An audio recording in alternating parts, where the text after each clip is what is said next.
Welcome to Nanak classes. दोस्तों, Nanak classes के YouTube channel पे आपका स्वागत है। आज है 22 फरवरी और 22 फरवरी 2025 के जितने भी most important Rajasthan current affairs के क्वेश्चन बनते हैं आज हम उनका डिस्कस करेंगे। पूरा वीडियो ध्यान से देखना और लास्ट में मैं आपसे क्वेश्चन पूछूंगा जिनके जवाब आपको कमेंट बॉक्स में देने हैं। आज हम पढ़ेंगे Avani Lekhara Indian para sports women of the year घोषित। आर्थिक समीक्षा 2024-25 राजस्थान में प्रति व्यक्ति आय और राजस्थान में बर्तन बैंक योजना की शुरुआत, बजट में भी घोषणा और इससे पहले भी इसकी शुरुआत हो चुकी है। पूरी डिटेल के साथ इन क्वेश्चनों को पढ़ेंगे। आज स्पेशल आर्थिक समीक्षा पर भी चर्चा करेंगे और डेली रोज आपको सुजस सार की अपडेट भी करवाई जाती है। रोज इस समय आपको एक क्लास मिलती है, संडे के दिन वीकली, और फिर 15 दिन बाद क्लास मिलती है और मंथली क्लास मिल जाती है। तो करें स्टार्ट आज की क्लास। सभी प्यारे साथियों को प्यार भरा नमस्कार, गुड मॉर्निंग। सेशन की शुरुआत, एक बार वीडियो को शेयर कर दो, वीडियो को लाइक कर दो सारे विद्यार्थी। अगर आप चैनल पे नए हैं तो इसको सब्सक्राइब कर लो और इसके पास लगे बेल आइकन की घंटे को दबा लो। करें स्टार्ट। सबसे पहले 21 फरवरी को हमने क्या पढ़ा था? हमने पढ़ा भजनलाल सरकार द्वारा अन्नपूर्णा भंडार केंद्र कितनी उचित मूल्य की दुकानों पर शुरू करने की घोषणा की है? 5000। राजस्थान सरकार ने रामगिरी पहाड़ी बड़गांव को ऑक्सीजन हब और पर्यटक स्थल के रूप में विकसित करने की घोषणा की है। यह किस जिले में है? उदयपुर। राजस्थान सरकार ने किन शहरों में नए ऑडिटोरियम के निर्माण की घोषणा की है? अनूपगढ़, शाहपुरा, गंगापुर सिटी। और राजस्थान सरकार द्वारा हड़बुजी पेनोरमा निर्माण कहाँ किया जाएगा? बेंगटी फलोदी। फिर हमने पढ़ा राजस्थान सरकार ने ट्राइबल टूरिज्म सर्किट के विकास हेतु कितनी राशि का प्रावधान किया है? 100 करोड़। वरिष्ठ नागरिक तीर्थ यात्रा योजना के तहत कितने वरिष्ठ नागरिकों को हवाई मार्ग से तीर्थ यात्रा करवाई जाएगी? 6000। और राजस्थान सरकार द्वारा कोटा में एरो सिटी किसके निकट विकसित की जाएगी? कोटा एयरपोर्ट। राजस्थान सरकार द्वारा राजस्थान रोजगार नीति 2025 के प्रभावी क्रियान्वयन हेतु कितनी राशि का विवेकानंद रोजगार सहायता कोष स्थापित किया जाएगा? 500 करोड़। कुछ बजट के प्रश्न, आर्थिक समीक्षा के प्रश्न लेके हम चलेंगे, निरंतरता रखेंगे। और सबसे बड़ी बात, आप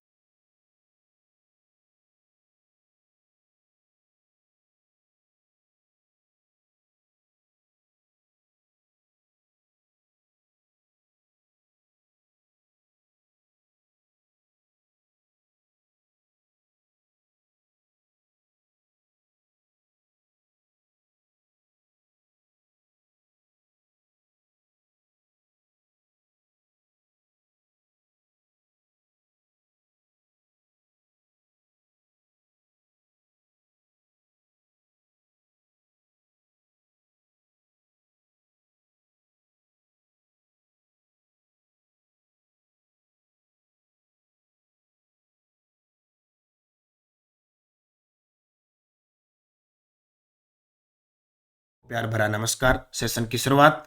पहला प्रश्न, ओलंपिक पदक विजेता किस राजस्थानी निशानेबाज को BBC India para sports women of the year 2024 पुरस्कार से सम्मानित किया गया? वेरी वेरी इंपॉर्टेंट प्रश्न है।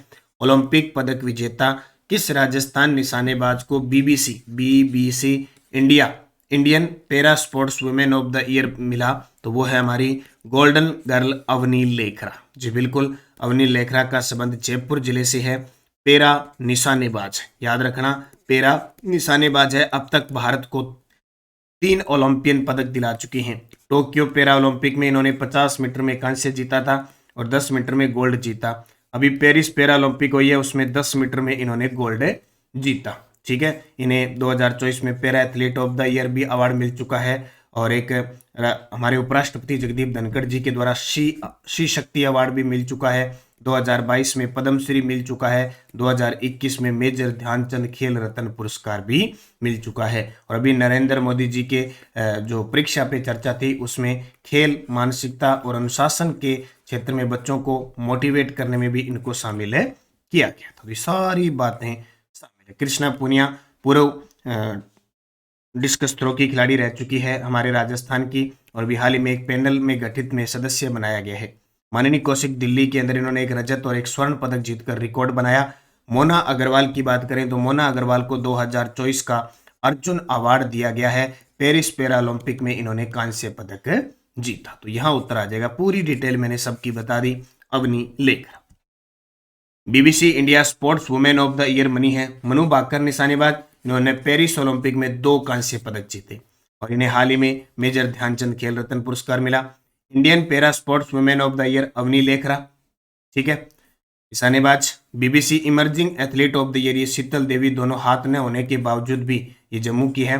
तीरंदाजी के अंदर पिछले साल इन्हें अर्जुन अवार्ड मिला था। और lifetime achievement award Mithali Raj cricketer, ये राजस्थान की है। मिताली राज का ध्यान रखना, जन्म जोधपुर में हुआ था मिताली राज, ये राजस्थान भारत की क्रिकेटर है। तो इन चारों को याद रखना।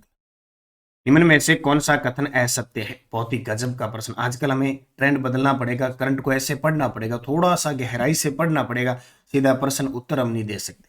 बर्तन बैंक योजना की पहल नीरू यादव द्वारा की गई। याद करो, नीरू यादव झुंझुनू के अहिर लंबी गांव की सरपंच, और इन्हें पहले हॉकी की खिलाड़ी थी, हॉकी वाली सरपंच भी कहते हैं। किसानों के लिए खूब काम किया है।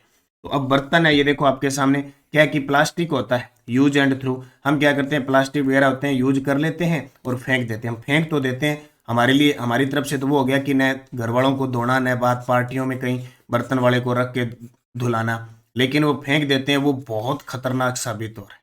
इसलिए बर्तन बैंक, स्टील के बर्तन वितरित है, बोले इनको यूज कर लो। तो बर्तन बैंक योजना की पहल नीरू यादव द्वारा की गई थी। इस योजना के तहत स्टील के बर्तन वितरित किए जाएंगे, स्टील के बर्तन। इस योजना की घोषणा राजस्थान के बजट 2025-26 में है। बिल्कुल।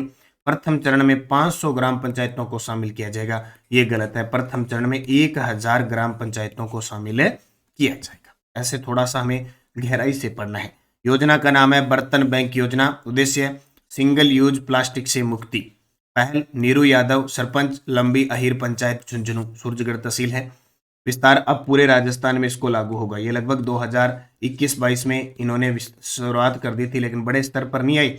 अभी राजस्थान सरकार ने, हमारी वित्त मंत्री दिया कुमारी ने 19 फरवरी को बजट में घोषणा की है। बजट में क्या घोषणा हुई है? बजट 2025-26 घोषणा, प्लास्टिक मुक्त गांव हेतु बर्तन बैंक योजना शुरू करेंगे। ग्राम पंचायतों में बर्तन बैंक की स्थापना होगी। स्टील के बर्तन उपलब्ध करवाकर प्लास्टिक के उपयोग को कम किया जाएगा। प्रथम चरण का क्रियान्वयन 1000 ग्राम पंचायतों में प्रत्येक को 1,00,000 रुपए के बर्तन प्रदान किए जाएंगे। तो ये बहुत अच्छी बात है। एक और शुभ सूचना बता देता हूं आपके लिए।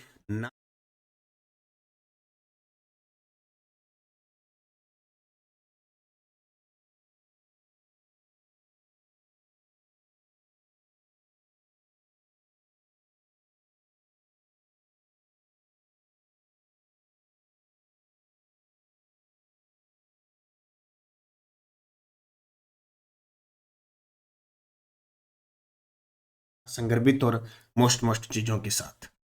तीसरा प्रश्न, राष्ट्रीय घुड़सवारी प्रतियोगिता में राजस्थान के ध्रुवराज सिंह राजावत ने कौन सा पदक जीता? जी बिल्कुल, राष्ट्रीय घुड़सवारी प्रतियोगिता हुई है, उसमें राजस्थान के ध्रुवराज सिंह राजावत, जो बांदीकुई दौसा के हैं, इन्होंने रजत पदक जीता। बस इतनी सी बात याद रखना, रजत पदक जीता। तो मेरठ उत्तर प्रदेश में आयोजित 10 से 16 फरवरी 2025 राष्ट्रीय घुड़सवारी प्रतियोगिता में बांदीकुई दौसा के ध्रुवराज सिंह राजावत ने रजत पदक जीता। राजस्थान में उज्ज्वला योजना के तहत कितनी महिलाओं को गैस कनेक्शन मिला है? वेरी वेरी इंपॉर्टेंट प्रश्न है, सीधा सीधा थ्योरिकल प्रश्न आ जाता है। और ये ताजा अपडेट कहां से ली गई है? कहते हैं ना कि सुजत सार के, ये आपने देखा होगा, आपके पढ़ाते हैं सुजत सार, अपने डेली सुजत सार पढ़ाते। राजस्थान में उज्ज्वला योजना के तहत कितनी महिलाओं को गैस कनेक्शन मिला है फरवरी 2025 तक? 73.82 लाख। कितना? 73.82 लाख। सबसे पहले तो आपको उज्ज्वला योजना है क्या? तो रसोई गैस वाला सिलेंडर उपलब्ध करवाना, और राजस्थान सरकार 450 रुपए में सिलेंडर दे रही है, बाकी सब्सिडी मिल रही है। उज्ज्वला योजना जो 2016 में शुरू हुई थी, पारंपरिक चूल्हों के धुओं से मुक्ति, ये उद्देश्य है। राजस्थान में स्थिति देखें, कुल 1.83 करोड़ गैस कनेक्शनों में से 73.82 लाख महिलाओं को लाभ मिल रहा है। देश भर में उपलब्धि देखें तो 10.33 करोड़ एलपीजी कनेक्शन जारी है।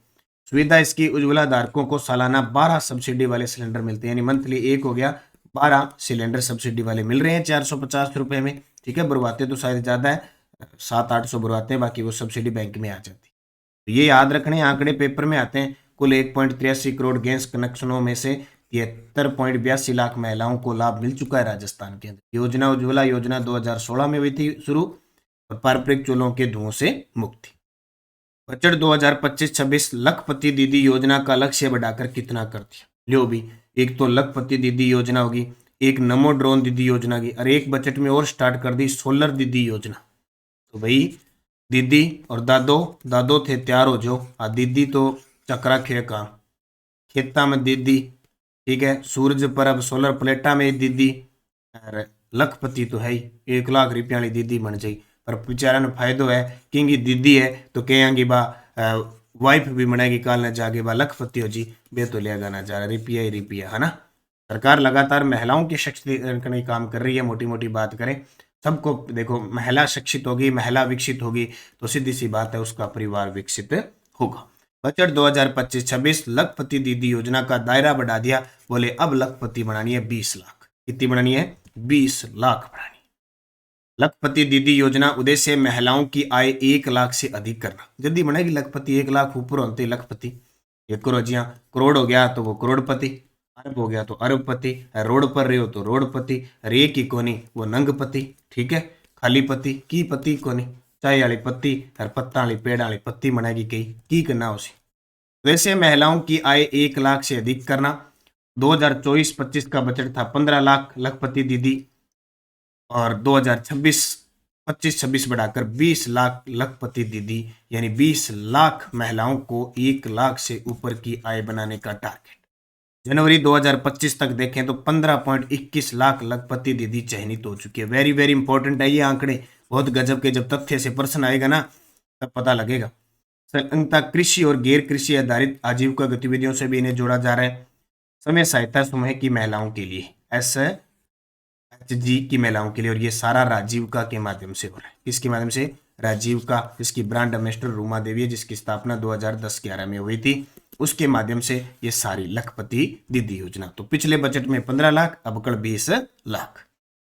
आर्थिक समीक्षा 2024-25 के अनुसार राजस्थान में स्थिर कीमतों पर, प्रचलित कीमतों पर क्रमशः प्रति व्यक्ति, वेरी वेरी इंपॉर्टेंट, पूरा आर्थिक बजट 2025-24 और 25 आ चुका है, ठीक है। अब इतना बड़ा पोथा हम तो पढ़ नहीं सकते क्योंकि सरकार ने अपना बायोडाटा 1 साल का रखा है, तो ऐसे नहीं कि पूरा का पूरा छापना।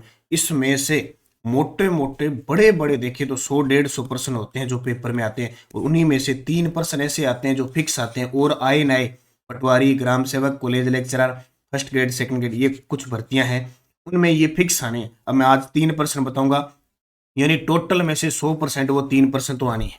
और यहाँ तस्वीर देख रहे हो राजस्थान आर्थिक समीक्षा, पिछली साल 2023 और 24 की हमारी बुक आई थी। अभी इस महीने के लास्ट तक यानी 28 फरवरी से पहले पहले नानक क्लासेज की राजस्थान आर्थिक समीक्षा 2024-25 आ जाएगी। 23-24 आई हुई है बाजार में, 24-25 आ जाएगी विद पूरे विस्तार से, बजट भी इसमें शामिल होगा, इसलिए मैंने ये पिक लगाई। तो आर्थिक समीक्षा 2024-25 के अनुसार राजस्थान में स्थिर कीमत होता है 2011-12 का जो आधार वर्ष है, और प्रचलित कीमत जो प्रचलन में चल रहा है। तो प्रति व्यक्ति अब हो चुकी है, स्थिर कीमतों पर हो चुकी है 96,638, और प्रचलित कीमतों पर हो चुकी है 1,85,053। ये आंकड़ा फिक्स है। देखो, बड़ा नाम प्रचलित, बड़ा, स्थिर छोटा नाम छोटा, ये 2 चीजें याद रखें। अब पूरी डिटेल देख लो। होती क्या है प्रति व्यक्ति आय। अब आप कोई कहते हो ना मेरे पास 10 रुपए है, कोई कहते हो 101 रुपए है, कोई कहता है 1000 रुपए है, कोई कहता है 5000 है, कोई कहता है 2 लाख है, कोई कहता है 10 लाख है, कोई कहता है करोड़ है, वो मिला के औसतन प्रति व्यक्ति आय आती है। देखो, प्रति व्यक्ति आय की गणना शुद्ध राज्य घरेलू उत्पाद को राज्य की मध्य वर्गीय कुल जनसंख्या से विभाजित करके प्राप्त की जाती है। प्रति व्यक्ति आय लोगों के जीवन स्तर और कल्याण का सूचक है। सीधी सी बात है, अच्छा पढ़ा लिखा साक्षर है, कोई रोग वोग है नहीं, स्वास्थ्य अच्छा है, 2 पैसे हैं, तो वो उसकी आय, उसके जीवन स्तर और कल्याण का सूचक है। आप भी इंतजार कर रहे हो ना, फटाफट नौकरी लग के अच्छी ढंग की जिंदगी जिएंगे और बस खूब। जीवन स्तर और आर्थिक कल्याण का मुख्य संकेतक है। गणना कैसे की जाती है? जो शुद्ध राज्य घरेलू उत्पाद होता है उसको भाग दिया जाता है मध्य वर्षीय कुल जनसंख्या में, तो प्रति व्यक्ति आय जाती है। अब देखो, प्रचलित कीमतों पर प्रति व्यक्ति आय, प्रचलित कीमतों पर 2023-24 में 1,66,647 थी, और 2024-25 में 1,85,053, यानी 11.04% की वृद्धि हुई है। अब आपके पास है या नहीं है, किसके पास? ये औसतन है, इतनी देख लो। स्थिर कीमतों पर 2011-12 कीमतों पर 2023-24 में 90,414 थी, और 24-25 में 96,638 हो गई, यानी वृद्धि कितनी हुई है? 6.88%। अब थोड़े बहुत ना आंकड़ों में परिवर्तन हो सकता है, कारण कि आर्थिक समीक्षा जो नई आई है ना, उसने जो आंकड़े दिए उसी के हिसाब से हमें पढ़ने हैं। तो ये फिक्स है 1,85,053 और 96,638। ये तो हो गया प्रति व्यक्ति आय। अब 2 प्रश्न ये आते हैं, निम्न में से कौन सा कथन असत्य है स्थिर कीमतों पर?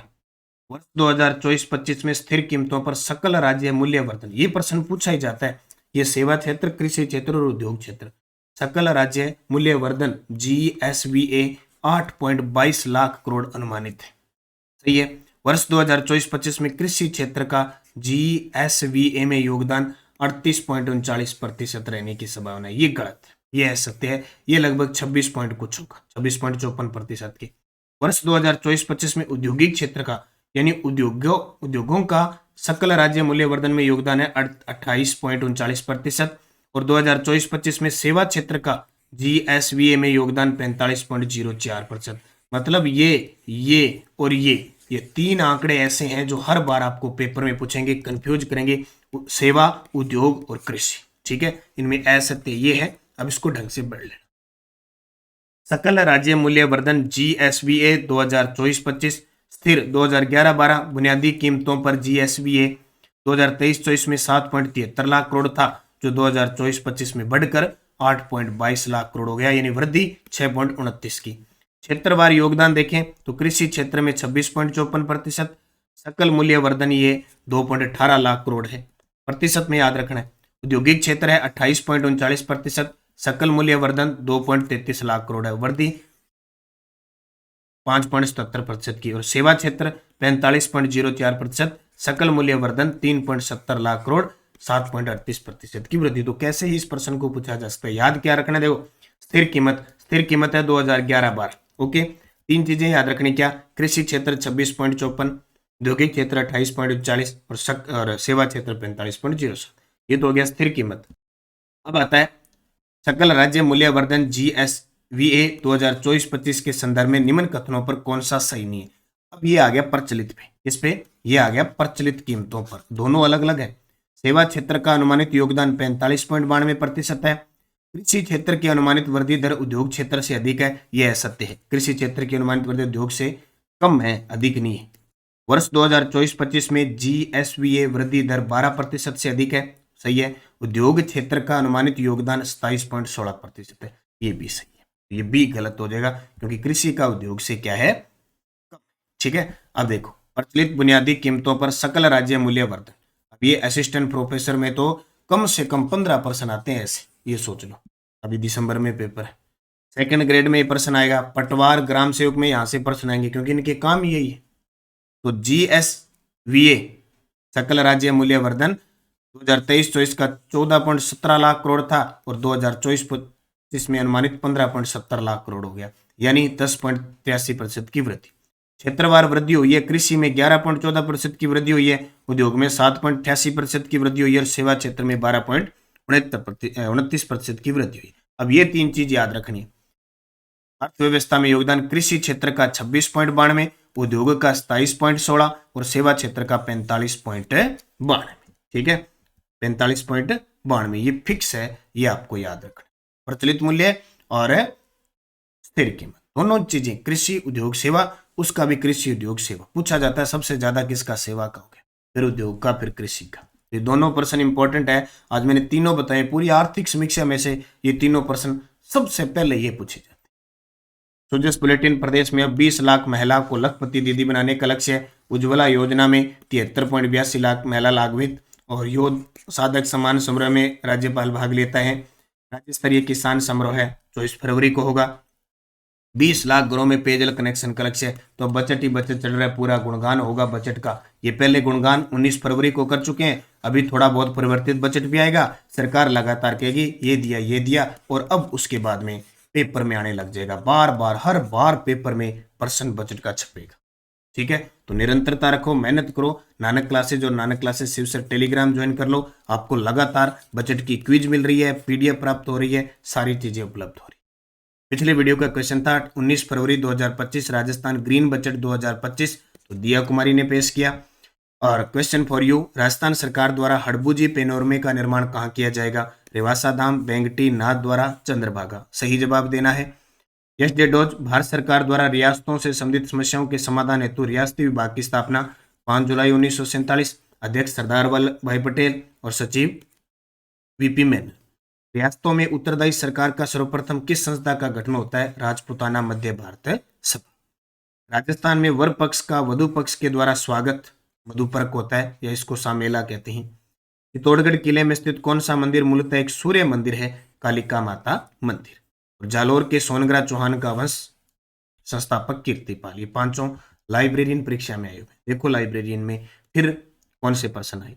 राजस्थान के किसान खेत जोतते समय परंपरागत रूप से किस लोक देवता की जीवनी गाते हैं?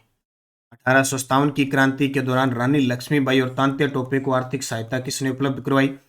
किशनगढ़ की फल्गुबाई किस नृत्य से संबंध रखती है? खानवा युद्ध से पूर्व बाबर ने किस हिंदू राजा के माध्यम से राणा सांगा को शांति समझौते का प्रस्ताव भेजा? मेवाड़ के राज चिन्ह में एक और भील और दूसरी ओर राजपूत के अंकन की प्रथा किस मेवाड़ शासक के काल में प्रारंभ हुई? कितने खतरनाक प्रश्न है। अब हिस्ट्री, कई दिन हिस्ट्री में बड़े सिंपल आते थे, सभी कहने लगे ला हिस्ट्री का क्या प्रश्न आते हैं। अब देख लो हिस्ट्री के प्रश्न खतरनाक से खतरनाक। पांचों के जवाब आपको कमेंट बॉक्स में देने। जाते जाते वीडियो को लाइक कर देना, सारे विद्यार्थी शेयर कर देना। अगर आप चैनल पे नए हैं तो सब्सक्राइब कर लेना। और आपको बता देता हूँ आरबीएससी राजस्थान वस्तुनिष्ठ 6 से 12 का न्यू एडिशन एक बार फिर बाजार में उपलब्ध हो चुका है। आज ही पटवार ग्राम सेवक first grade second grade college lecturer के लिए ये पुस्तक लेना ना भूलें। अगर मान के चलो पेपर में आपके जीके के 20% आए ना, तो 10 से 12% इस पुस्तक से मिलने है। एग्जामिनर फिक्स देता है। फर्स्ट ग्रेड की बुक उपलब्ध है। राजस्थान करंट अफेयर्स की वस्तु